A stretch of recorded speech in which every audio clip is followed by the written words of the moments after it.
Hello and welcome back. We are going over the next offense in our offensive recruiting by archetype series for college football 26. Today, it's the pistol. And yes, the pistol offense was popularized in the early 2000s as a way to mask issues on the offensive line, but also to combine under center with shotgun and give it something in the middle of both, where you get the pros of both of those, but if you're not careful with how you line these offenses up, you'll also get the cons of both. We'll go into that a little later. What I will say is there is a pistol playbook in the game that is all pistol formations.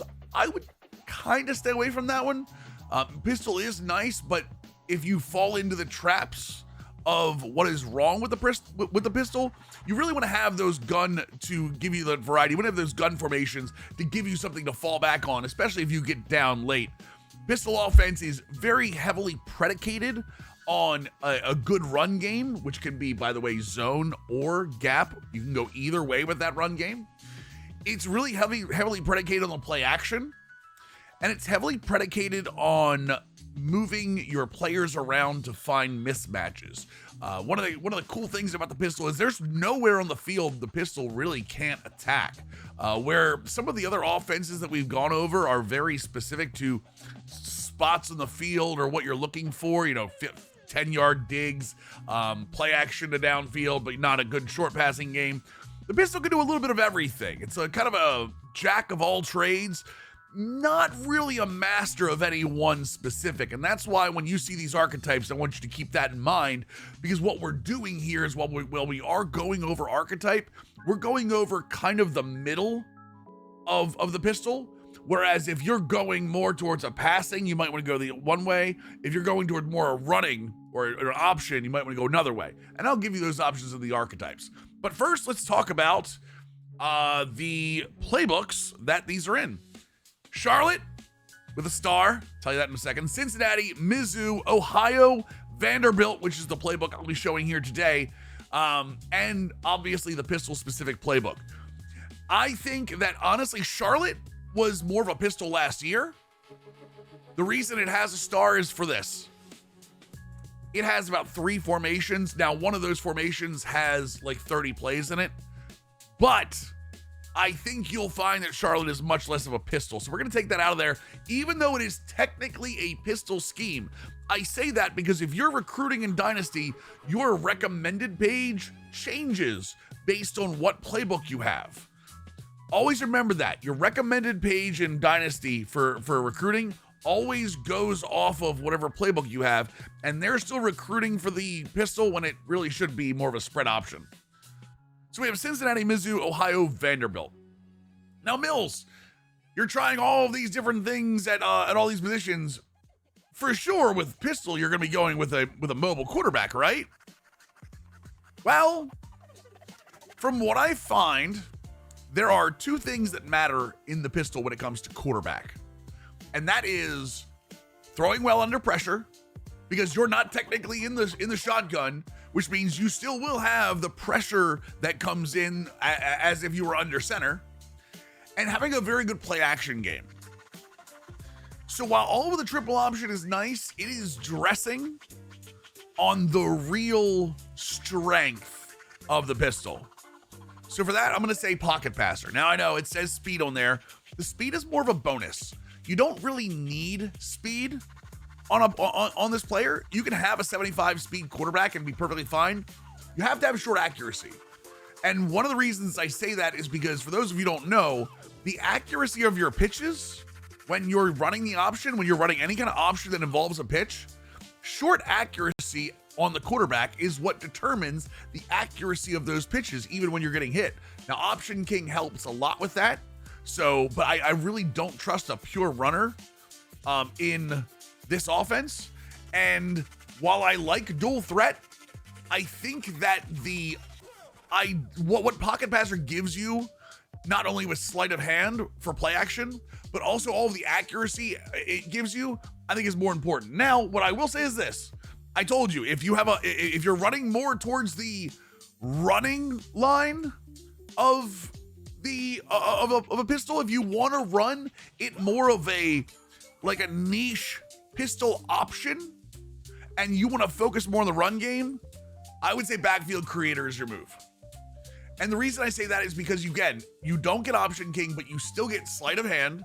You still get on time, which is a good accuracy. You get mobile deadeye if you're outside the pocket. There are a lot of sprint plays that we'll be going over because I love the sprint plays in this playbook. You also get off platform for throwing if you have to scramble in the pocket, but also pull down. Pull down's really important for not fumbling the ball. I think that these are the two that shine in the pistol. What I will say is if you wanted to go dual threat, you could, but understand you are taking an accuracy hit in most places. I've seen some people say you could take a gadget wide receiver and move them to quarterback to become a mobile quarterback if they have accuracy. I've noticed gadget receivers very often don't have the accuracy numbers that pocket passer and backfield creator have, even though they have good abilities. I still don't like gadget receivers to quarterback. That's more me and my reliance on the accuracy ratings of this game. So if you do, that's an option. Halfback. Well, I don't think this will be a surprise. Contact seeker, elusive bruiser. While this offense can be run as a zone schemed offense, I think that it is done better when you have a running back that has the downhill ability. And the reason that is if you are starting at shotgun and you have a running back, you're running to the side and you never get going, you don't get going uphill fast enough. If you're starting under here, the running back normally makes contact with the ball here. In this specific offense, when you run halfback dive or even stretch or whatever, because of where the quarterback is put and the way handoffs are in this game, you get to max speed, which again with contact seekers is not always high. You get to max speed faster than in any other formation. For those you don't know, downhill gives you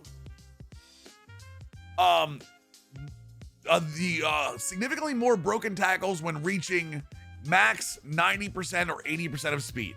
Elusive bruiser has it. Contact seeker has it. North-south receiver has it. So I would say that's a good alternate if you really want to go into more of a pass catching back. But the running backs don't really catch a lot of passes in this offense. So because you get to max speed, you see way more broken tackles, whereas in other offenses, I don't even know if downhill really does a lot until you're through the line of scrimmage. Whereas here, I've seen downhill actually activate in the backfield and gotten me yards that would have been a tackle for loss. Contact seeker for you big bruisers, elusive bruiser if you want to have a guy that's a little more shifty. North-south receiver, I'm not putting it on my neck, but if you want to try it, that's a good one to go with. Fullback. Now, I'm going to thank the comments for this because I have two. Blocking. Blocking is the normal one, and that goes along with everything else. When you have a fullback on the field, you want them to lay people out, no matter what. But where the comments have really helped me here is I've started looking at pure blocking tight ends. The way things work now, and I finally got this confirmed, when you recruit somebody, they get one free move before skill caps start changing. So fullback to tight end or tight end to fullback is not considered in the same position group. Tight ends are considered wide receivers, for those of you who don't know. But if you recruit them as a freshman, you get one move while they're a freshman during that very first position move screen. And pure blocker tight ends tend to be athletic versions of blocking fullbacks. They don't normally have the same strength, but they normally have very, very good lead block, impact block, everything that you want out of a fullback. If you can get an initial pure blocking tight end that has above 80 speed and transfer them into a blocking fullback, you won't really see the speed go up. That's the caveat here, is that whatever their original speed and athleticism is pretty much where it stays, because blocking fullbacks don't normally get very many athleticism upgrades. So pure blocking tight end into a blocking fullback, you get that base athleticism, and they really start becoming much better blockers in the meantime. If you're not worried about skill caps, you can leave them at blocking tight end for a year or two and let them gather some more, athleticism, and then move them. But know that once you move them, if you don't move them as a freshman, they get skill caps when you move them out of their position group. So just a heads up on that, okay? Wide receiver. I don't think I've ever just said that this wide receiver group is the best for anything. I've actually been actively wide receiver and tight end. You guys are going to look at me and go, but Mills, you hate both of these archetypes. And I'm going to go, you're right, but they work for this offense. I've tried them in games so many different times, and I keep going, I just wish that I had this type of archetype. And that's speedster. Every single time I run a pistol offense, I just keep saying to myself, I wish that I had speedster wide receivers for a multitude of reasons. I have the wing slot where I have these orbit motions that are coming from the slot wide receiver. These pistols have a ton of jet motion. So again, you're getting a wide receiver in motion, taking a handoff or faking. You get play action. There's so much pre-snap motion in a lot of the good formations in the pistol, and that causes mismatches. And once you have a mismatch, or once you have a guy chasing you, a speedster just runs away from them. Like, it doesn't matter what their route running is, they just run away.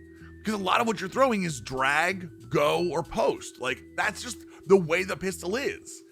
You could probably get a route artist or a contestant specialist if you really wanted to, but for the most part, the speedsters 75 to 80% of the time are going to be the best option for you in this offense, with the way this offense runs. If you, like I said, if you want to get another one or two pieces to slide in once in a while, just to have something different, route artist. Somebody told me in the comments that what is it? Gritty possession, or no, physical route runner is the route artist, but then they get press pro. I still like route artists better. No offense to anybody else, but because they have short hands and they have layout. But just me. And double dip works incredibly if you have time to block. But speedster for this is what I think is the best. Tight end. Mills, but you hate this archetype. Yup. Vertical threats. It's the same reason. Tight ends get split wide in this a lot of times. Tight ends end up having a lot of go routes. There's a lot of routes with a tight end that pull safeties up while there's people running underneath. They're just the best. And honestly, you don't really need your tight end to do a whole lot of blocking in pistol, because you're relying on your running back choosing the right gap, choosing the right hole, and once they get moving, they normally carry people 2 to 3 yards with them on most tackles. Even on Heisman, I haven't felt the need to have my tight end be this massive blocking figure. By the time the defense realizes you have 3 speedsters or 4 speedsters wide, hell, as much as I love having 2 tight end, like some of the best ones are like doubles Y and, getting trips over there, or bunch gets a lot of mix in there. Some of the pistol playbooks have a pistol spread in it that has 4 wide receiver, which is crazy. I just think vertical threats, having that threat of the tight end beating guys up the seam, especially when you've got so much speed everywhere else, this is just the best way to attack the offense in pistol, or attack the defense in pistol, in my opinion. Again, if you wanted to go with something else here, I would say the physical route runner is probably the right way to go, or even the gritty possession, because I love short hands. Either one of those has short hands if you need like a third down tight end to bring in. Just know that like you need to remember what's on your bench and bring them in situationally. The offensive line. If you are a running version of the pistol, but Mills, you hate well-rounded. I know. The problem with the pistol is not based around zone or gap. It's based around both. And a lot of the really good play action is based off of zone and gap running. We've talked about it before. Run block finesse, run block power are both. Run block finesse goes for zone runs. Run block power goes for gap runs. You need both in this offense. You really do. If you're gonna maximize this offense, again, remember, jack of all trades, master of none. You have to use everything. You're keeping the defense off kilter. I found out today, crazy as this sounds, that when you run zone or gap, if you run gap runs too much, the defense starts lining up in the gaps. Try it next time you play Dynasty. Just keep running gap runs, power, trap, all that stuff. Notice that the formations the defense comes out in are more like fronts where they're lined up in the A-B gap instead of over top of the tackle or nose tackle over top of the center. It was crazy for me to realize that, but like, yeah, the fronts you run on defense matter, and the CPU understands that. So you need to use a little bit of everything, and this will help your play action. Alternatively, if you are a passing offense in the pistol, I keep calling the triple option, I would go pass pro offensive tackle and raw strength inside. I want you to know that if you do this, if you do the pass pro offensive tackle, raw strength, center, and guard, the option game is off your book. Okay? Understand ahead of time. Speed option, triple option, lead option, all the orbit options, take them out of your book. Or at least like ignore that they're there. Can't really take them out of your book. Take them out of your book.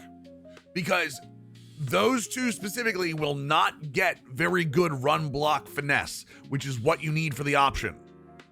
So again, if you're going to do that, get out of it. If you want to go all agile, the substitution here would be agile guards with a raw strength center.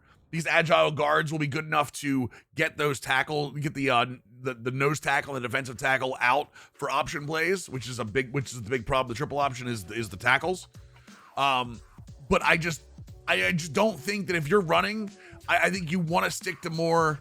If you're going to make this a passing book, you want to stick to more play action and not worry about the triple option. I think you should set the triple option aside. If you're going to be 60-40 running, the well-rounded is better. If you're going to be 60-40 passing, I think this setup is probably your way to go. Especially the pass protectors on the outside. You want to have good pass protection on the outside, specifically to this, because there's a lot of times that you're not going to have a 6 blocker. And I'm going to tell you right now, if you keep this running back into block on pistol, they are misaligned more often than not. And a lot of that is because they are directly, you gotta remember, if you're in shotgun, you have your quarterback here, so you know your running back knows to block here. But if your quarterback's dropping straight back, this running back's just trying to get out of the way at this point. And I find that to be the case in college football as well. So definitely remember, your running back is not going to be a great blocker in this, just alignment-wise. And there isn't a ton of inline tight end blocking. A lot of it is sending more guys out than you know. And again, your tight ends are vertical threats anyway. So, all right, so how to run the pistol. Let me get the notepad off of here for a second. My two favorite formations are pistol wing slot and pistol doubles Y off. Why is that, Mills? Well, because as I told you, I love the amount of motion you get in these plays. Look at this. So we're looking at 3 orbits right off the bat. 6, 9. These are jet motions. This is 12. We're getting no motion here, no motion here. There motion again. We're in motion for the tight end across the formation. I mean, you just continuously see this throughout this book. Here's your other orbit plays. Orbit, jet. Let's see here. That's the top of there. Yeah, that's the big thing in this playbook is you want to be able to attack both sides. Pre-snap motion does a lot of that. Now, again, this is all option stuff, so be very careful about this. I want to be clear. You are running speed option. You're running triple option, play action off of it. If you remember the pro style video that we just went over, please remember that when you're running play action, number one, it has to be second and third and less, third and 3 and less, or first and 10. Okay, those are the situations that play action works in this game. The other part of this is you have to remember that the runs that you're play actioning off of need to be runs that look like the play action. I can't run like orbit triple option, then go over here to wing slot and go motion PA post curl. Doesn't work that way. It doesn't work that way. This gets linked to these two plays because you have the run up the middle. Okay, not going to go into that. There was a lot of that in the pro style video. Go check that out if you haven't already. So you start off with your run game. Run game is paramount when you're doing this. Again, I really, really like, again, this is a heavy option playbook, but I really like going into, with well-rounded backs is now you've opened up both sides of this. Think about this. Before, you wouldn't be able to do this if you were, let's say, had power or you had agile across the board. But now that you've got well-rounded, they'll be able at least to, do well with this little pull or, run this over here. Like, you're going to be able to run a lot. So what I would say is focus on getting that outside run game going first. Yes, even with your power back, get in the wide zones, the halfback zones out of the wing tight U. Go to wing slot again. Jet split dive. Every single time you call a jet play, every single time you call any kind of jet play, you should know who the jet player is. It should be every single time your shiftiest player, not necessarily your fastest. It should be your most agile, best change of direction. A lot of times, let's see if there's a gadget for this one. You can run gadget halfback here. And then what it's still going to have now, if you have your number one receiver, let's say you have two really fast receivers. One of the things I love doing is gadget at halfback, right? And then having this be the secondary guy. Look at that jet motion now. I want you to think about that jet motion with a shifty player back there, okay? As a mix-up. So again, that's one of the things you're really looking for. Run game, it's all about motion. You find your motion plays. You make sure that as you do motion, you're going from a very singular look to a heavier look on one side. Then, again, jet lead, jet touch pass, jet PA boot.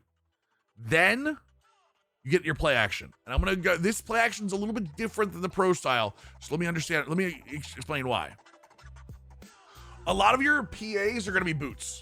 A lot of your PAs are going to be things that you're already moving as you get into them, okay? Slides here, even the slides. Look at the slide, look at the name of the slides. Boot. Your job is, if you have this run game and you have this guy force it this way, is the defense is gonna go this way, so you have room out here to run. There are two major things about play action boots that you need to know. Let me show you here. This is just match coverage. Number one, the blocking is still run blocking, which means, and you can see it here, the entire boot is based around fooling this guy.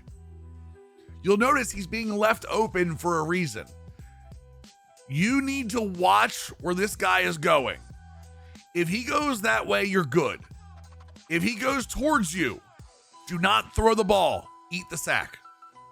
I know. Mills, what? No, eat the sack. See how he goes over there and gets a little piece of that? The other thing is this. On this boot, you do not have to throw the ball while running. Every single one of us wants to. I promise you, I want to every single time too. Unless you have a backfield threat that we talked about earlier for the quarterback, a backfield creator that has off-platform and mobile.eye both. Your goal should be stop, set, throw. Okay? Yes, I understand the pressure's coming. Same thing, watch. Little knock there. He bites. Stop, set, throw. That's why you want a speedster, by the way. Beats that out. Matter of fact, let's actually move this down a little bit so I can air that out. This is also Diego Pavia, which we already know is very good in real life, so. But again, same thing. Watch that guy. See how he stops there? And see how off that throw is, even short? Did you see how he stopped there? That's your key. That is your key. Right here. Watch him stop. This is almost like an option play. Almost like an option play. Watch him pull up. That right there is your key to push right trigger right here and cancel out. You can get out, but see, that throw is not going to be any good. You have to read your plays. So again, the same thing's going to happen here. We're gonna look up. We're gonna say if he stops, look at the comeback around here. All right, he stopped right here. We kick out of that. Throw it, just try to get rid of it, right? Same idea. Does he stop? He stops.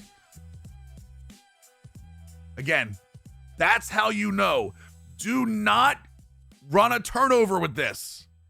Even try to run by him. There you go. A little extra speed in there. A little run by him. All right. That's the first thing about PA boots. The second thing about PA boots. Let's see if I can go we'll go this way. Oops. Nope.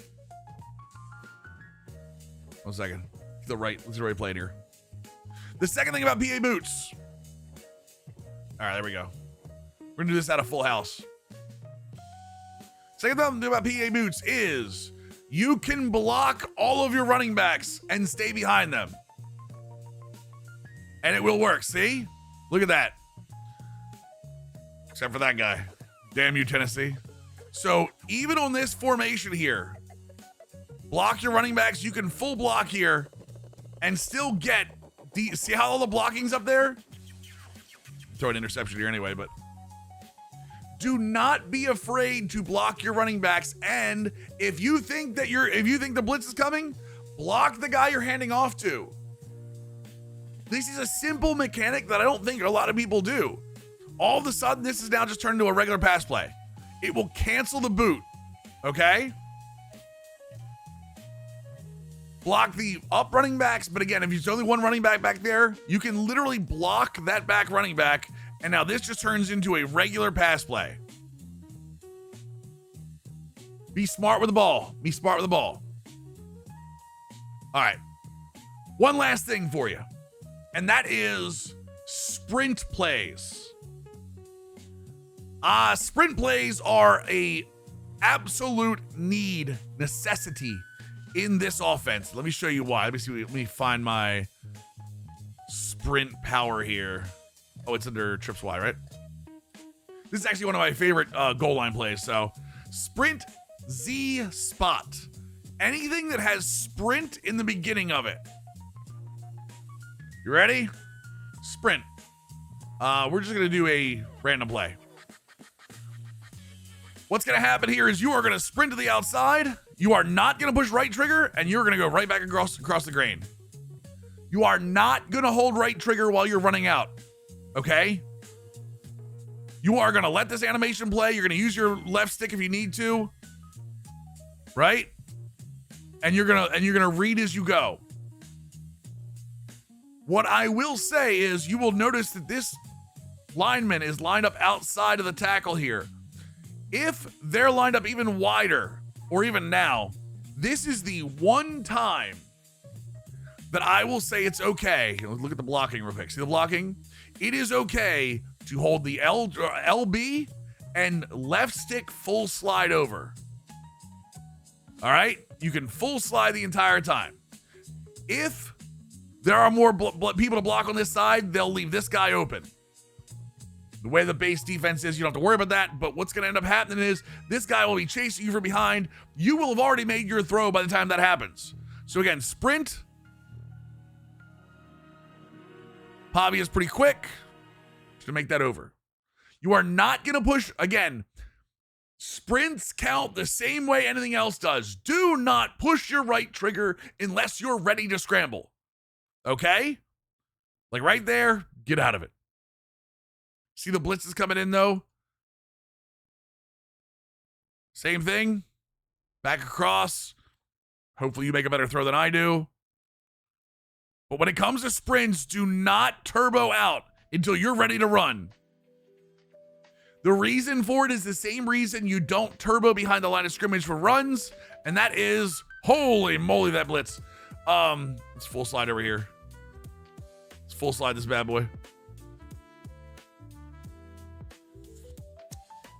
Let's try this again. Let's full slide. You can even, if you want, ID the mic all the way out here just to make sure. And there you go. Nice little easy run. The reason you don't right trigger is the same reason that you are not going to right trigger when you're running the ball, is that it changes the blocking angles and allows disengages on the defensive line even more, especially since the last title update. Last title update did good things for pass rush. Defenders will now disengage if your angle is past 50 or 180 degrees. If you draw a line from a defender, if a defender's here, and your offensive tackle is here, if you draw a line like this, the second you cross this line, they can disengage. As a heads up, that means if they are like this, you draw this line this way, a second you cross this line, they can disengage. Matter of fact, I think that's a great tip. Well, you can even put it in the chapter here. Since the last title update on October 2nd, if you draw a line between the interaction of a defender and your tackle, the second you cross that line, they can disengage now on pass rush. As a heads up, if you see that happening, because defenders now, if you have a guard and like a DT, the DT will purposely try to block steer over here. Block steering works now. And if they're like this and you float this way as a quarterback, they're going to come after you. That's a little tip for all offenses, but it'll work especially in the pistol. Hope you enjoyed this. If you do, subscribe to the channel, like the video, and we'll be back next time. I'm purposely holding the multiple offense for last for you guys because it takes a little bit from everything. So next week should be the spread and the spread option. We're bringing Rice back, boys. I hope you like it. See you next time.